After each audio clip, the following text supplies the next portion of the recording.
Hello, and welcome to Introducing Me. I'm your host, Sarah. I started this podcast to get to know other people and lifestyles while discovering more about myself. Each episode, I will give a new guest a chance to discuss their background, culture, interests, or whatever they want to talk about to help increase all of our own worldviews. Today, I would like to introduce you to Mark Chartier. He grew up with Tourette syndrome and as an adult sustained a brain injury. And despite these challenges that he has overcome, he has succeeded in school, earned 2 masters, and he makes an impact as a special education teacher. He is known as Mr. C to his students.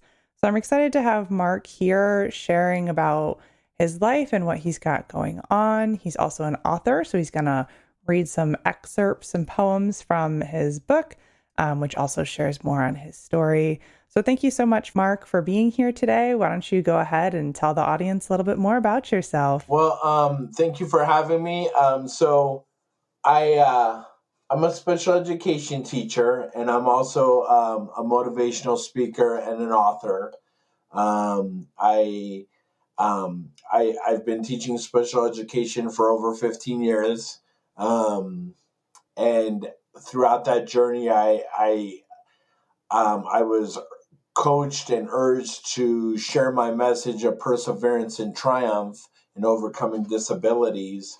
And that kind of evolved into me becoming a public speaker where I've given keynote speeches in Denver and Alaska and speeches in Colorado Springs and also around the city that I live in, which is Pueblo West, Colorado, in southern Colorado. And so I speak about the power of positive relationships and overcoming disabilities. Growing up with Tourette syndrome, my story is quite interesting, I think. I started developing symptoms at age 7, but I wasn't diagnosed until I was nearly 18. So I went through all of public school without a diagnosis, and yet I was doing these bizarre symptoms along with some significant behaviors that I had at the time, such as fighting, vandalism, stealing. I got in a tough situation with a teacher where I was accused of taking a swing at him. Just had a real rough time in school with not only being bullied but also being the bully. So I was kind of both. I was the bully and I was bullied.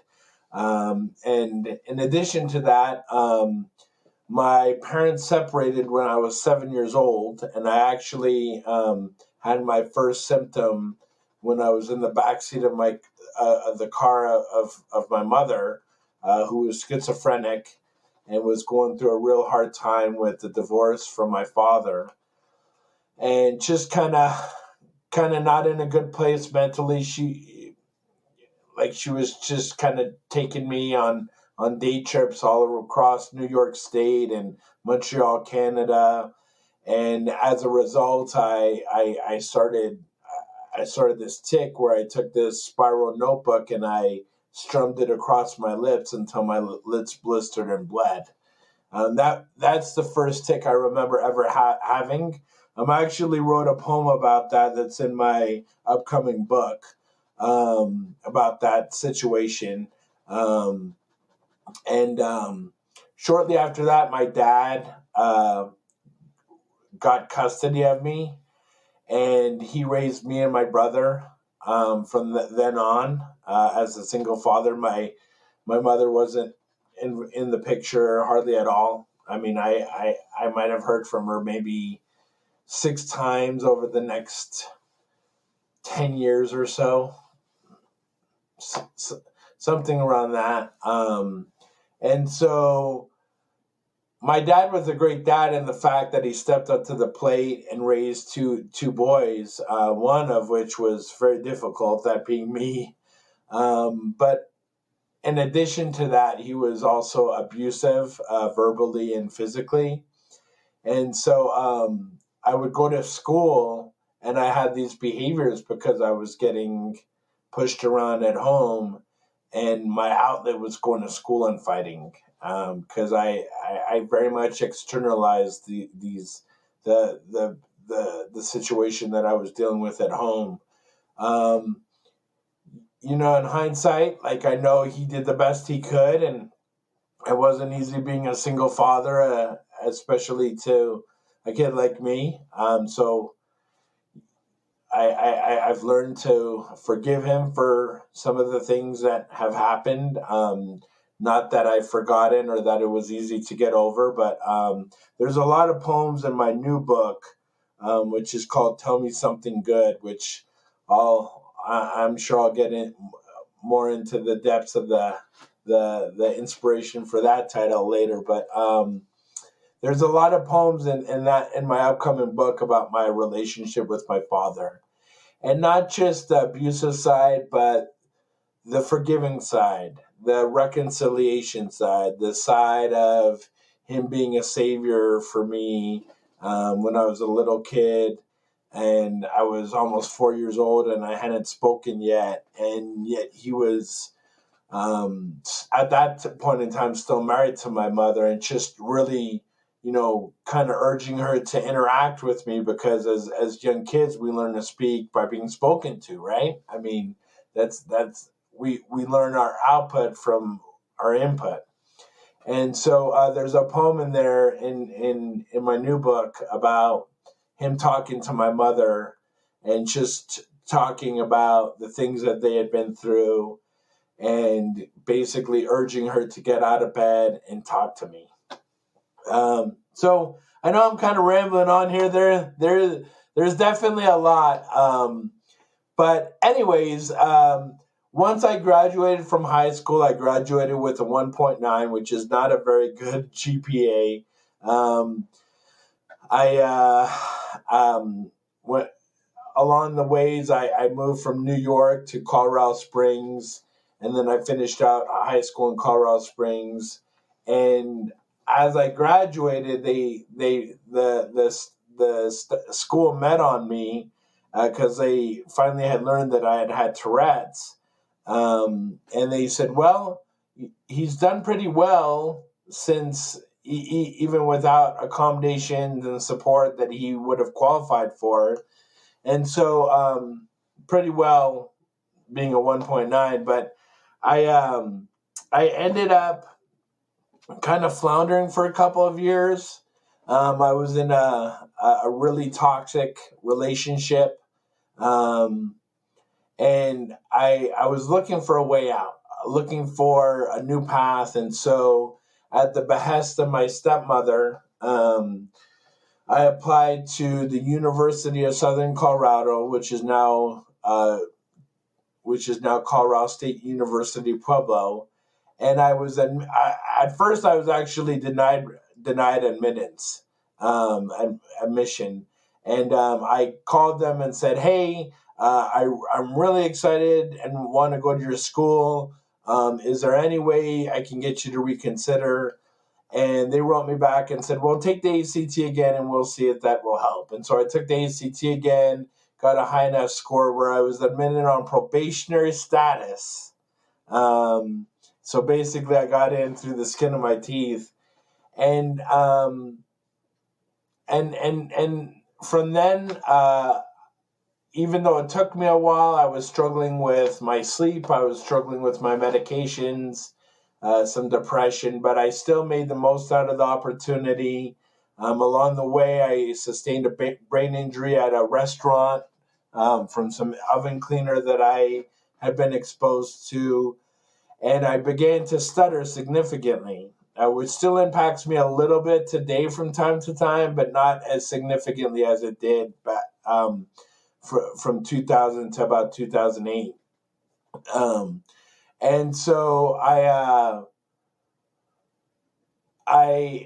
was nearing the completion of my bachelor's degree, and I thought about going to grad school and what kind of figuring out what I really wanted to do, because my stuttering was still bad and I wasn't ready to get a job or a career job at that point in time. So I thought about the people that made the biggest impact in my life, and that was teachers and educators, because it wasn't just teachers, it was educators in general. So I decided to go and get a master's degree in special education, and shortly after that, I got my first teaching job as a special ed teacher, and I fell madly in love with it, and knew right then and there that that was what I was meant to do in this world. So you shared that, because of your late diagnosis, you didn't have any accommodations up through high school, but you did graduate college, you did go on for, the master's. Did you have accommodations in college that made it so you survived your probationary period? Yes, that's a great question. So one of the things that I tell parents when I'm, as a matter of fact, I told a parent this a couple weeks ago. I actually exited a kid off of an IEP, and he's because he still had a diagnosis of ADHD. What I recommended was that we transition him to a 504 plan, and what a lot of people don't understand is that a 504 plan is in some ways better, superior to an IEP because it follows you after high school. A 504 can follow you in college, it can follow you in the workplace through the Vocational Rehabilitation Act of, I think it's 1972 or 73. The 504 plan stays with you and legally grants you accommodations. And so when I went to college, I did get accommodations. I was able to take tests in a distract-free environment, which was huge for me because even though I was intelligent, and I was capable, my tics would often increase in tense situations. And of course, being in a classroom with 20, 25 other college kids, when I would twist and turn my neck, which is probably 75% of my tics, that would distract not only me, but it would distract other kids. And of course, when other students would notice that, it would impact. It would just perpetuate my nervousness. And so I was able to get extended time. I was able to get a distract-free testing environment, and I would say those things helped me tremendously. And can you share a little bit about what sort of tics you've had and kind of what it's been like living with them and, like, have you overcome some? Like, can you share a little bit more about just kind of like what that is like in general? Sure. So I told you about my first tic. After that, they metamorphosed more into eye blinking, like excessive eye blinking.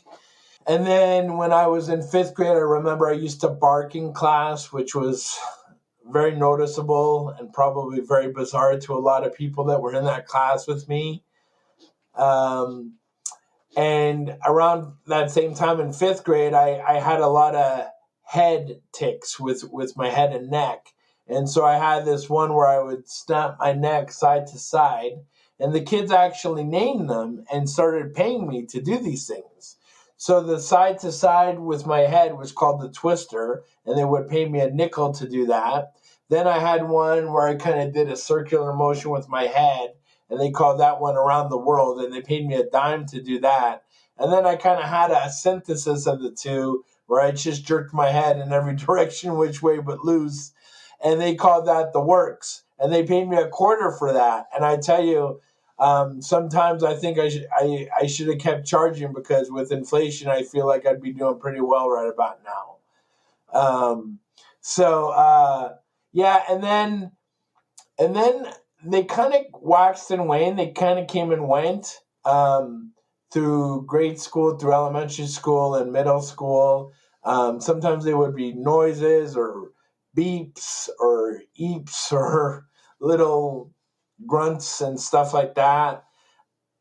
And when I turned 15 and moved to Colorado, they definitely increased tremendously. And I don't know if that's because I was unhappy about moving to Colorado and it was just an emotional time for me, or maybe I was going through puberty, or I mean, who knows what why they increased, but I know when I turned 15 and moved to Colorado, they became very very apparent, very present, and and the thing with Tourette's is some of these tics, like there are times where I might have a tic for 6 months and then it changes or I do a replacement behavior. I have had some very bizarre tics over the last 15, 20 years that have involved, unfortunately, self-abuse. I've had tics where I've pulled on fingers in my hand and pulled them out of socket. And as a result, I ended up rupturing tendons in my knuckles as a result. I've had tics where I punched myself, where I scratched my eyes. One time I had this tic where I was shaving and I actually felt an urge to lick my razor. And I was able to do it somehow without cutting my tongue. Don't ask me how. I've never had a tic like that before, but that was one tic that I was able to satiate the urge and yet not cut myself. Sometimes I have interactive tics where one time I headbutted a friend of mine, not super hard, but and he was just such a good sport about it. He's one of my best friends. And so I have a wide spectrum of different tics. Right now, most of mine include my neck, which has kind of been a constant, and then also like pushing in my kneecaps, which kind of hyperextends my legs. Those are probably my most common tics. A lot of times I also drag my feet, and then I also do things with my eyes where I like kind of flip my eyelid inside out. So as far as overcoming them, the neck tics have been a huge, have taken a huge toll on my body. Thankfully, I have a great chiropractor. I have a wonderful massage therapist that helps me. And so I sought alternative therapies. I've sought acupuncture to help with some of these things. But acupuncture is kind of a hard thing to deal with when you're very scared of needles.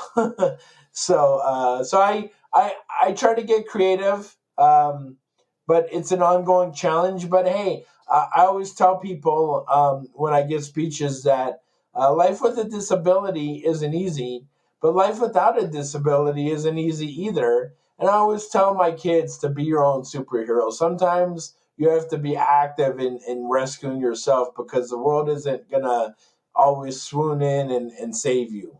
You have to kind of be your own superhero and take action with your own challenges. Definitely. Now, can you share a little bit about what it is like being a special education teacher and what it's like for the kids to see you, with your disabilities as a teacher? Great. Yeah. So I have primarily, most of my time in special education has been at the elementary level. And so going back to the title of my new book, Tell Me Something Good, I took a training about 13 years ago by this group that came into my district and talked about something called good things. And they were a huge proponent of teachers building relationships with kids. And one of the things they did was they taught me how to do something called good things, where at the beginning of every group, we go around the group and we actually talk about one good thing in our life. And I've been a huge supporter of that idea, and I do it every day with every group. And I even have this cheesy song since I'm an elementary teacher. I'll sing it for you. It goes, "Tell me something good, woohoo!" And so I do that at the beginning of every group, and it's just a time. It's kind of like a check-in, just to kind of see where kids are at, and then also an important idea behind it is that we all have something positive in our lives, right? Like, and focusing on the positive things, and it also helps build that relationship between me and kids. And I've written several poems that involve me and my kids sharing good things. I actually printed out a poem from my upcoming book that is literally called "Tell Me Something Good, Woo-hoo," that I would love to read later. And as far as like relationships with kids and accepting my disability, kids are wonderful kids are so loving today, especially at the elementary level. They're so understanding, and they see me and they recognize that something is different about Mr. C, but through my demeanor, through my personality, through my authenticity as someone who genuinely cares for them. Because I don't have any kids, I'm not married, so my students are my kids, right? And so through those things, they're able to identify with me, and I'm pretty open with my kids about, hey, Mr. C has a disability, and yet he was still able to go on and achieve and earn 2 master's degrees. He was still able to get 2 books published. He was still able to go to college and become a special ed teacher, and he still comes to work and works for you guys. And so I always like to preach struggles and challenges, but also also equate those with strengths and talents that we all have. And so I always try to focus on the strengths and talents that my kids have as well, because my kids do struggle with reading and math, but yet they might be great singers, or they might be great artists, or they might be great people, loving people. And so I love what I do. I feel incredibly fortunate and blessed to be doing what I'm doing. I wouldn't trade it for the world. The only thing that I could ever see myself doing in its place would be to be speaking more regularly to school districts, to companies, at conferences about the power of positive relationships. Because, like I said, because I have a disability, my kids are able to identify with me in unique ways. And I think that all kids need those relationship pieces, whether they're students in special education or not. And I had a really unique person in high school when I was getting in a lot of fights and getting in a lot of trouble. I was designated to spend all my free class time in the detention center. And of all people, it was the lady at the detention center that built and formed a strong relationship with me. It was almost kind of like a motherly relationship. And her name was Mrs. Tracy, and I'll never forget her, because I grew to love her so much, and she provided such a motherly instinct or rapport with me, to where the next year when I wasn't supposed to go to detention, I still went anyways just to hang out with her. And she really was a big piece in me turning my life around, my behavior around as a high school kid. Right. And that kind of, builds onto you realize that this relationship was good, why other relationships are so important. And do you want to share a little bit about kind of how you got into the book publishing process, and then, share some of your poems? Sure, yeah. So my undergrad degree was in English. My bachelor's degree is in English, and when I first started getting into my studies as an English major was right around the time I suffered the brain injury. And so my stuttering became very, very significant and impactful in my life. And so I started writing poems. I had been writing, rhyming poems at the time, but I really delved deeper into my writing, because writing was my one outlet, because I couldn't speak fluently. And so I began writing at all hours of the night to get my emotions out, as a form of catharsis, as a form of expressing myself intimately. And So I'm pretty sure that because I wrote a lot of cheesy love poems back then, that a lot of my fellow English majors kind of had a running joke about Mark and his poems. However, through tutelage from my creative writing mentor and professor at the time, his name was David Keplinger, he urged me to start writing free verse poems because he said that the rhyming scheme of the poems I was writing constricts what I want to say. And so he advocated for me to try writing some free verse poems. And so I started writing free verse poems, and I never really stopped. Even when after I graduated, I think like once a lot of people get out of school, they stop writing unless they go to an MFA program. I didn't need an MFA program. Not not necessarily that I wouldn't have benefited from the education, but I didn't need a program to write.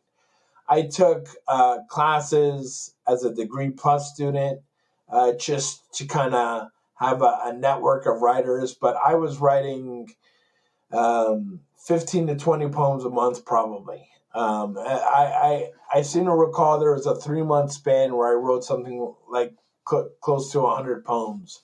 And a lot of them might not have been very good, but I'm a firm believer that sometimes you have to write the bad poems to get to the good poems.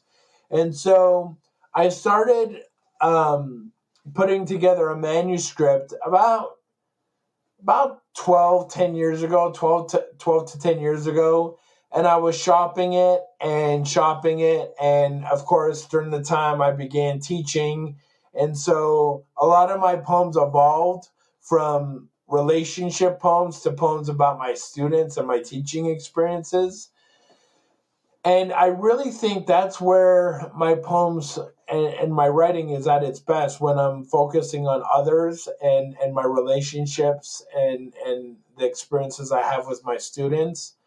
And so as the years went on, about 5-6 years ago, I had a manuscript that had evolved and evolved and evolved. And I was almost very close to self-publishing. And then on New Year's Eve one night, I said, well, I'm going to send it to this publisher one more time, because I had sent them various versions of this manuscript and they had declined it. But I said, I'm going to send it to this publisher one more time. And if I don't hear from them, I'm just going to self-publish. Well, a few months later, I heard from them, and they wanted to publish the collection, the collection, which was called Fingerprints. And I have a copy of it here. That I like to read a poem from. But Fingerprints, the premise behind Fingerprints is that there's a set of lines in one of the poems that go like this: "You scar your way, I'll scar mine. Recovery is its own fingerprint." And so the poems in this collection are about afflictions, whether they're spiritual, physical, emotional, mental, and they involve a lot of poems about my mom, a lot of poems about my teaching experiences, and a lot of poems about my challenges with disabilities and mental health, and as well as my brain injury. And so the idea, the notion behind the book is that just as these injuries and these afflictions are unique, so is everyone's recovery to these injuries and afflictions, because what might be traumatic for me might not be traumatic for you, or might not be traumatic for my best friend, but our recovery in overcoming these challenges is so unique and like a fingerprint. So I'd love to read a couple poems if you don't mind. Yeah, go right ahead. Okay, so the first poem I'm going to read is called More Than a Disability. It was inspired by this student I had my second year who had a stutter, who had a significant stutter. And I was just kind of getting over mine at the time. And so I wrote this as a tribute to our relationship and this student. It's called More Than a Disability, for Alyssa. You're standing next to me, trying to get out of your words, trying them on like new clothes that don't quite fit. You're stretching your sounds, filling in extra words that start rhythm to the sound sewn.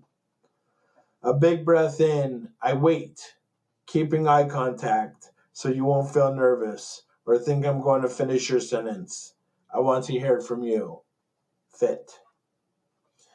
Dear forgiveness, life is not fair. People are not fair. There are some who will wait on you like the wind waits on goodbyes, and some who will try and speak for you, birds carrying seed not their own. Don't let the mockers stem you, a flower with tried roots. Remember, beauty is a silk scarf, roughing the rocks.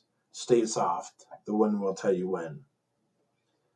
At recess, you run around in your green shoelaces, giving your friends the playground poke. Sometimes a boy pushes you on the swing, your arms letting go like a fire-taking spirit saying higher.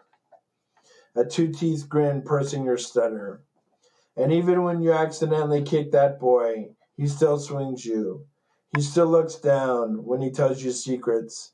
His hands in his pockets, the twitch of time, holding a sweat only he cares, getting you like vision through glass.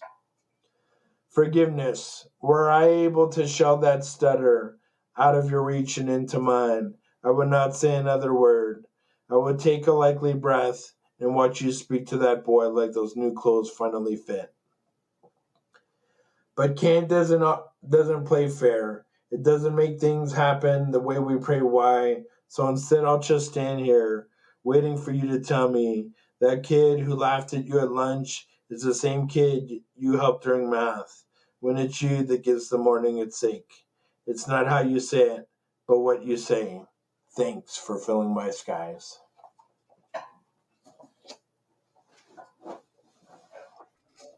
That's very beautiful. And I think you can hear, kind of the story of your own along with more of the the actuality of child on playground. This is, your student. I think it's the teacher who told you go for free verse had the right idea. Thank you. Yeah, that's probably one of my favorite poems in the book, if not my favorite poem in the book. I read that poem very often. The first section of poems is just about my teaching experiences, and I think that's up there with the best of them. And so then is this the upcoming book, Tell Me Something Good, is that your second book? Yes, that's my second book. Yes. And so I did a lot of writing during the pandemic. And so this book came out in 2018, at the end of 2018. And so from then on, I started writing because I had this one great poem that I really liked, that I really loved at the time, that I was disappointed didn't make it into this book because I didn't find it. It was an older poem, but I didn't find it until later. So I thought, well, maybe that's enough inspiration or motivation to work on a second book. And so I started writing. And then the pandemic happened, and just being isolated, being a single guy, I was able to really delve deeply into the online teaching format and my experiences with that, and as well as some of my own challenges with my Tourette's and my brain injury and some of the comorbid disorders that go along with that.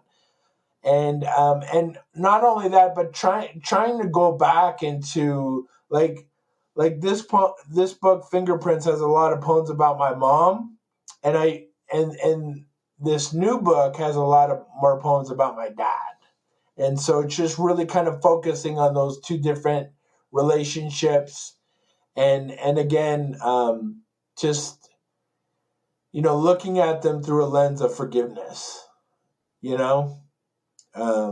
which has been tough. It's been tough. And there are a lot of dream poems in this new book. about some pretty traumatic things that I endured as a kid, and so it's definitely been very therapeutic. But at the same time, I felt like it's unearthed a lot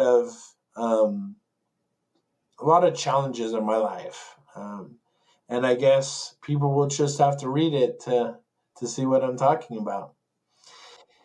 Right. Did you want to share a poem from your second book? I did. So I have a poem about a student that I was his teacher for 3 years.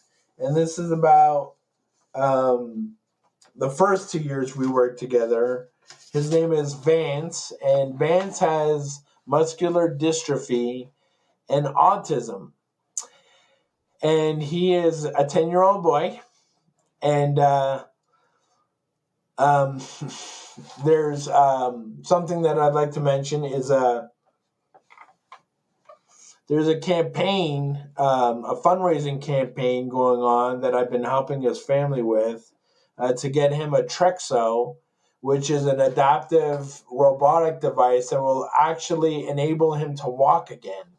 And so Vance remembers what it felt like to walk. He stopped walking shortly before his 4th birthday, and so he remembers what it felt like to walk. And could you imagine? I mean, remembering what it's like to walk, and then all of a sudden, bam, you're not walking, and then also on top of that, like you have to rely on all this adaptive equipment just to live your life, right? And at school he uses a stander, he uses a wheelchair, he wears an arm brace to keep his arm from going too straight. And so this poor little guy, this poem is really near and dear to my heart.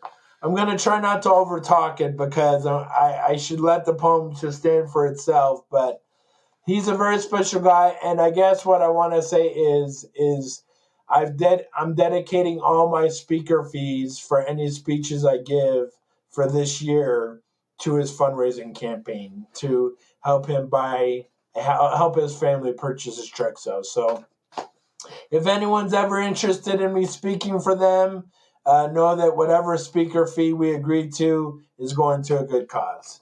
So this is called Tell Me Something Good, Woohoo, to Vance Davis, who will change your world someday. I know, because you've already changed mine.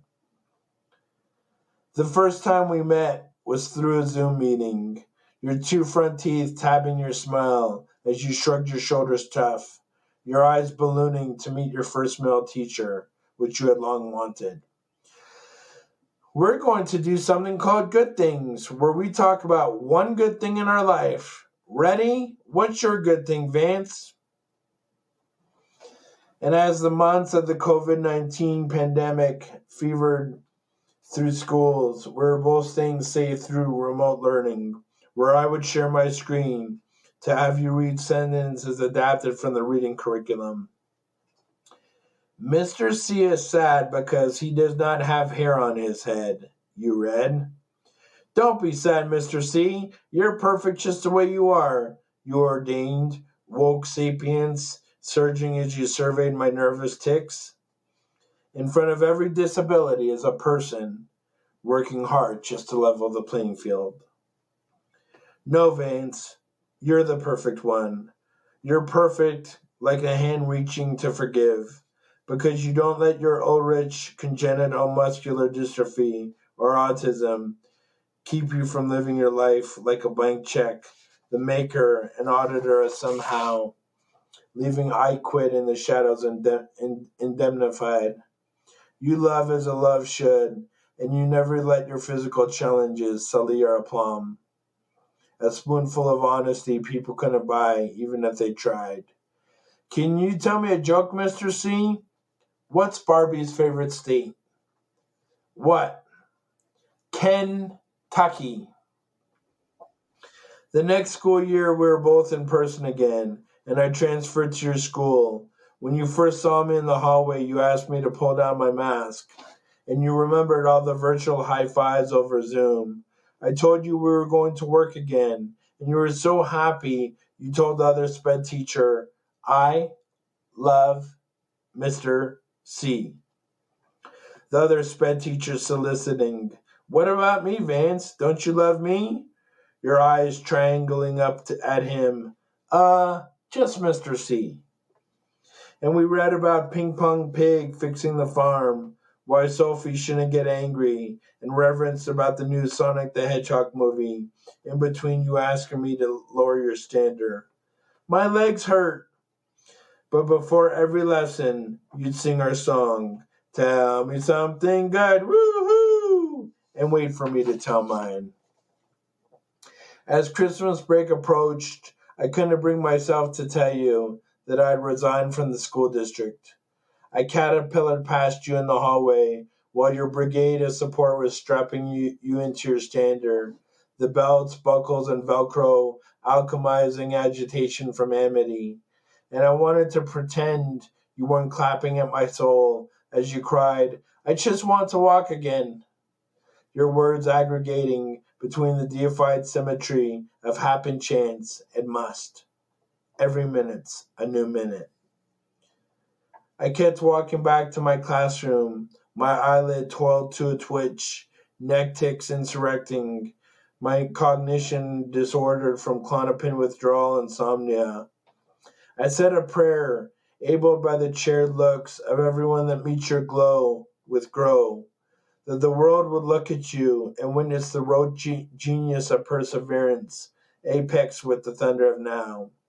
All along, my real good thing was that I got to be your teacher and that I could never feel sorry for myself again. You are the butterfly of souls. And so how, throughout the pandemic and difficult times and everything you've had to overcome, how is it that, kind of every day you can have one good thing? Well, to be honest with you, typically my good thing every day is that I'm with my kids. Honestly, because the good thing is it's a joint effort, right? Like I make them share a good thing, but I share a good thing as well. And so my good thing usually typically is that I'm there with my students who I love. And I think like I always sometimes a student says something sad, that they have a sad thing, and I always listen to that, but I also redirect after they say those things and say, okay, let's focus on a good thing now. Let's focus on one good thing. Maybe it's that you're having a good day. Maybe it's that you're here with friends. Maybe it's that that it's the weekend coming up. Maybe it's that you have a good mom or a good dad or a good teacher.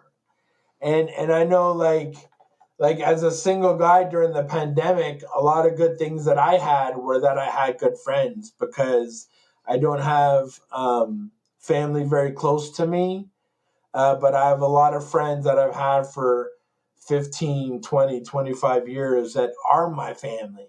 And so I'm thankful for my friends that are like my family. I'm thankful for the ability to write poems. I'm thankful for the ability to share my message at conferences and to organizations about overcoming disabilities and the power of positive relationships.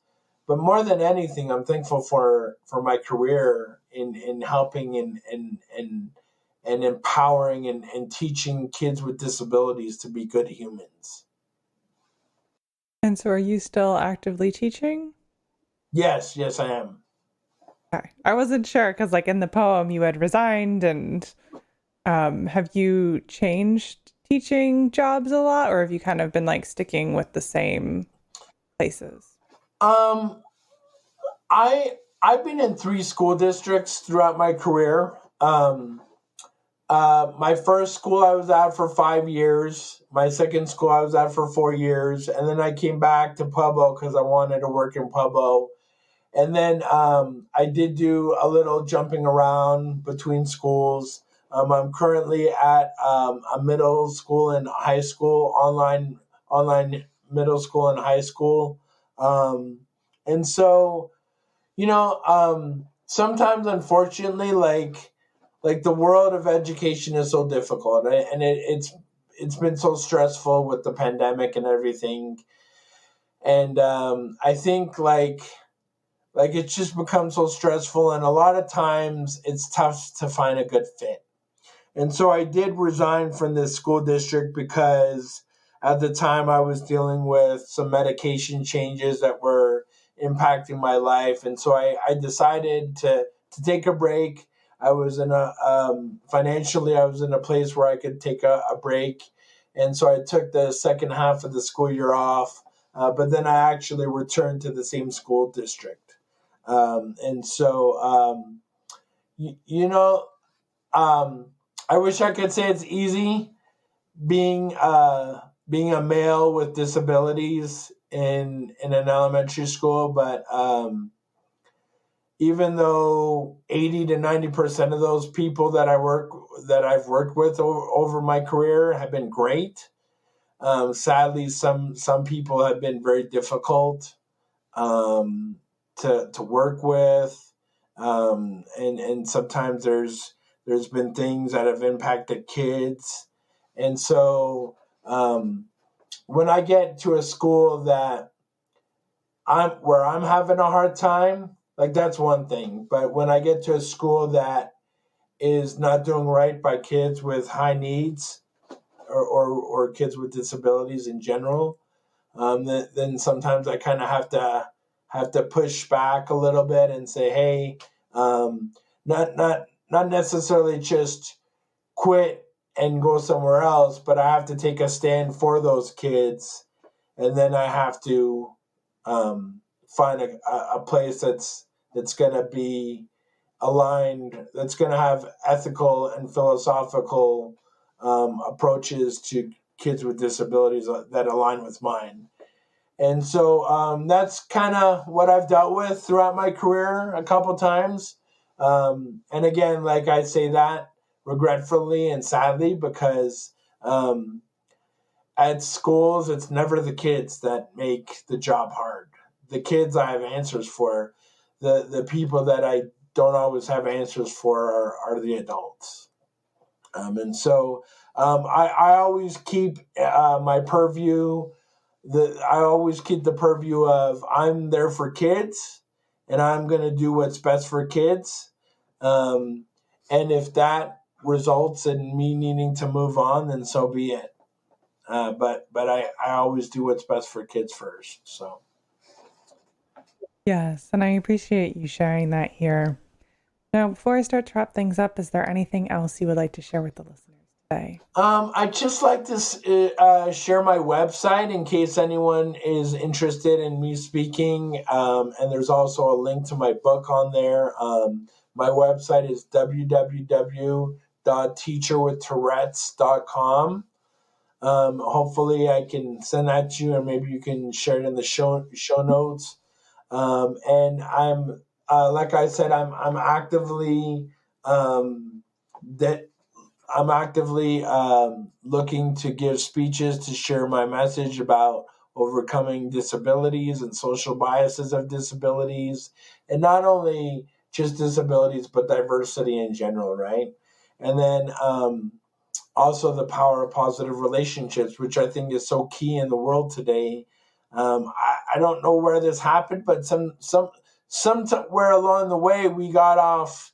A lot of people stopped treating people like people, and I think those things are so important in the world today, to remember that we're all dealing with our own adversities, right? And we just need to be kind, and that's what I teach my kids is just above all else, be kind to one another, because you never know what's going on in someone else's life. And so if anyone's interested, I have videos on my website. I have testimonials. I have a link to my book. Feel free to subscribe to my mailing list. And my overall mantra for my classroom is always believe that you can make a difference, but never let your differences keep you from what you believe. And I preach that and teach that to my students on a daily basis. That's definitely a great mantra. At the end of all my episodes, I do ask my guests a random question that doesn't have to do with what we've been talking about. So my question for you is, are you usually early or late? Both. For many years, I'm usually late. But recently, as in the last 2 or 3 months, I've been dealing with a lot of insomnia.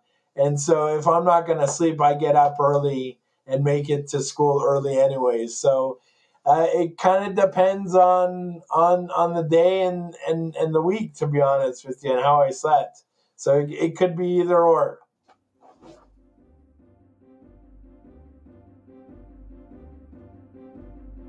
All right, that brings this episode to a close. Of course, I will be leaving Mark's website in the description. That was teacherwithtourettes.com. So that'll be right there if you'd like to go check out that link. And I'll also be leaving a link to the GoFundMe for Vance that Mark mentioned as well. So if you would like to support that directly, you can do that. It'll be in the description. And of course, if you would like to connect with the podcast, our website is also in the description. That brings you to all past episodes, all past resources and social media. And it brings you to our social media. We are on Instagram, Facebook, and LinkedIn. So if you'd like to go follow us there, feel free to do that. And if you would like to be a guest on the show, feel free to send me an email. Or if you'd like to support the podcast monetarily, there is a link to do that in the description as well. So thank you so much, Mark, for spending time with me today, and to my listeners for taking the time out of your day to hear a new story. Until next time, bye. Bye. Thank you so much.